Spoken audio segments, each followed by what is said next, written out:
Hi, welcome to day one of Honors Comp and Lit.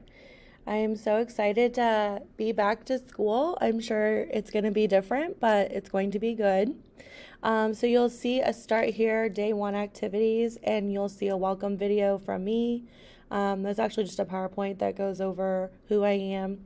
Then there's going to be our syllabus, some different instructions on how to participate in an online class.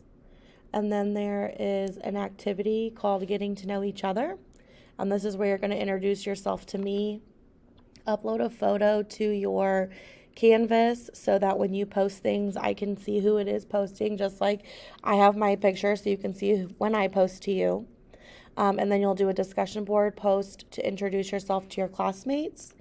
Then you have a readers and writers activity where you will download one step on the self-service, and then there's links there. You just pick your hour, click your link, create your notebooks, and then there is a writing assignment for you already posted in there to start showing me where you're at with your writing.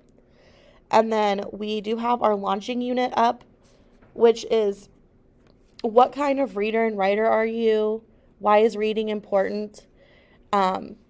So all of these things you will do in right on Canvas. You'll just post them to the Canvas, and I'm so excited to see you. And I hope everyone has a great day. If you have any questions, just email me. Thank you so much.